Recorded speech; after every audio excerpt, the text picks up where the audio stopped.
Question for all of you. Would you ever consider sleeping alone under a blanket of stars in the northern Michigan woodlands on a very frosty February night? It would not be on my list of high priority things to do, but I actually did it back in around 1996, 1997. I had little control of the circumstances, and I was ill-prepared to do this. In retrospect, I would not trade that one night for anything because it made me feel really closer to God. Let me tell you about it. I was in the throes of a very, very ugly divorce after almost 15 years of marriage. The old lady just couldn't keep her legs shut. Sorry, but that's frankly the truth. Anyway, I got in trouble with the law because I had taken my 2 children and left the state. And I brought them back of my own accord, safe and sound, and very well cared for. An overzealous district attorney was determined to prosecute me and to make me an example to anyone else who would try to think of taking their children. To make a long story short, though, I was out on bail, and my hearing for custodial interference was this particular day in February. I absconded and left the court, which began my 3 nights and 4 days on the run from the law. And when I did, they had airplanes out and dogs searching for me, but to my credit, with all that, they didn't find me until quite by accident on the 4th day. Let me say, I was unarmed and I was not dangerous, but what I was very disgusted with life altogether.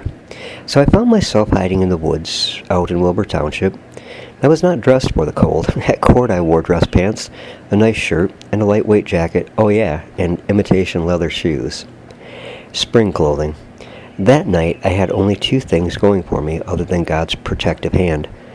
They were a box of stale cereal that I found at an abandoned hunting camp, and a pretty decent sleeping bag that was rated good to about minus 30 degrees. As the sun began to set, it got colder very fast. There was not a cloud in the sky, and so the temperatures plummeted. I was quite a ways away from any roads or houses. I was truly alone, and I needed to find a place to spend the night, and fast. I spotted a stand of spindly pine trees that I imagined would give me some protection from being seen, and I rolled out my sleeping bag right there and prepared to hunker down for the night. I had a quick cigarette and then zipped myself into the bag, which was fairly warm. I get claustrophobic, though, quite easily, and I unzipped the bag enough to stick my face out, but oh my God, my face was cold. As the hours passed, though, I forgot about the cold and just laid there staring up at the endless expanse of stars. Away from any lights, they were astonishing to see. And suddenly I did not feel alone. All those beautiful stars in the heavens made me think of a huge quilt that God sewed together, in which I was sleeping under.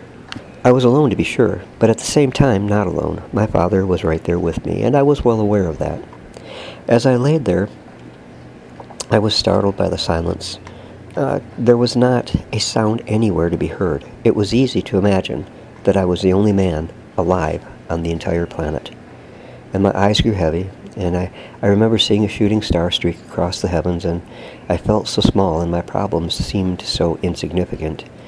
I tucked my head back into the warmth of the sleeping bag and drifted off to sleep, a sound sleep that lasted through the night. So I ask you again, would you spend a frosty February night alone in the woods with just a sleeping bag, if you didn't have to? Looking back on it, it was an amazing night with my Heavenly Father that I would not trade even for $1 million. But have you ever had a similar woodland experience? If so, please share it in the comments section, and be sure to like and subscribe.